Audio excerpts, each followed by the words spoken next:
જયરાજસિંહ જાડેજાને જેલમાં મોકલવાની માંગ કરનાર રાજુ સોલંકી જેલમાં છે તે પુરાયો છે। રાજુ સોલંકી સહિત કુલ 5 લોકો સામે ગુસ્સી ટોકનો ગુનો જૂનાગઢ પોલીસ દ્વારા દાખલ કરવામાં આવ્યો હતો। ત્યારબાદ રાજુ સોલંકી સહિત તેના દીકરા સહિત કુલ 4 લોકોની જૂનાગઢ પોલીસે ધરપકડ કરી હતી।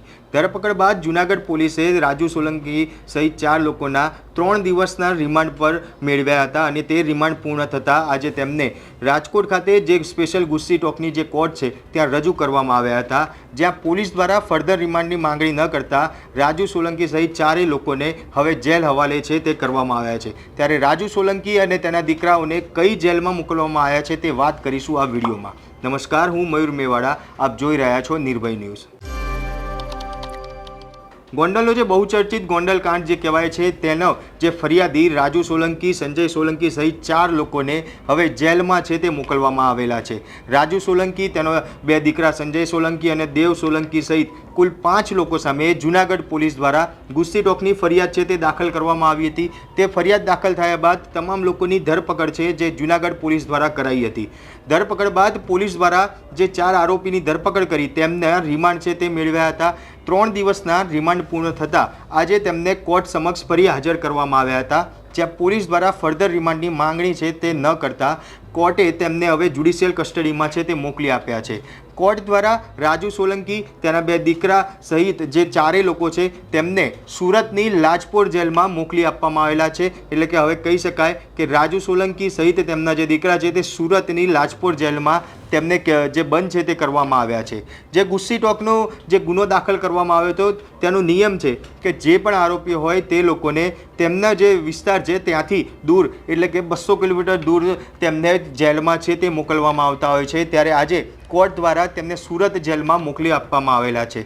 જે 3 દિવસના રિમાન્ડ મેળવ્યા હતા તેની અંદર તપાસમાં એ પણ બહાર આવ્યું હતું કે રાજુ સોલંકી કે જે મકાનમાં રહે છે તે મકાન કોઈ બીજાના નામની જમીન હતી અને તેની ઉપર તેને આ બાંધકામ છે તે કર્યું હતું। એટલે કે ચોક્કસપણે એવું માનવામાં આવે છે કે રાજુ સોલંકી દ્વારા એ જગ્યા છે કે જે પચાવી પાડવામાં આવી હતી, ધામધમકીથી અને ડરાવીને આ જગ્યા છે તે પચાવી પાડી હતી। ત્યારે તે જ બાબતને લઈને હવે પોલીસ પણ આ બાબતે વધુ તપાસ છે તે કરી રહી છે અને એવું માનવામાં આવી રહ્યું છે કે જો તપાસના અંતે ખરેખર આ વાતમાં તથ્ય નીકળશે તો રાજુ સોલંકીના મકાન ઉપર હવે દાદાનું બુલડોઝર પણ ચોક્કસથી ફરવાનું છે। એટલે કે કહી શકાય કે રાજુ સોલંકીની મુશ્કેલીઓમાં દિવસે ને દિવસે વધારો થતો તો જોવા મળી જ રહ્યો છે। ત્યારે હવે રાજુ સોલંકી સહિત તેના 2 દીકરા અને જે તમામ લોકો સુરત લાજપોર જેલમાં તેમને મોકલી આપવામાં આવ્યા છે।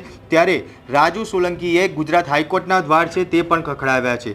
રાજુ સોલંકી દ્વારા જે તેની ઉપર ગુસ્સી ટોકનો ગુનો દાખલ કરવામાં આવ્યો છે તેને જ લઈને ગુજરાત હાઈકોર્ટમાં પણ તેને જે અપીલ છે તે કરી છે કે તેની ઉપર ખોટી રીતે આ ગુનો છે તે દાખલ કરવામાં આવ્યો છે અને આ ગુનો જયરાજસિંહના કહેવાથી અને તેના જે દબાણ છે તે હેઠળ આ ગુનો દાખલ કરાયો છે।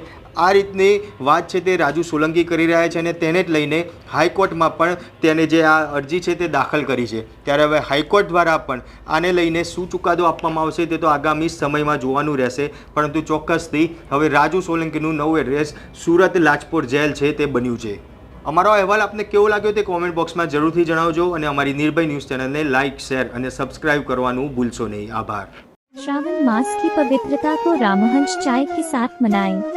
हर घूंट में मिले शुद्धता, ताजगी और सुकून।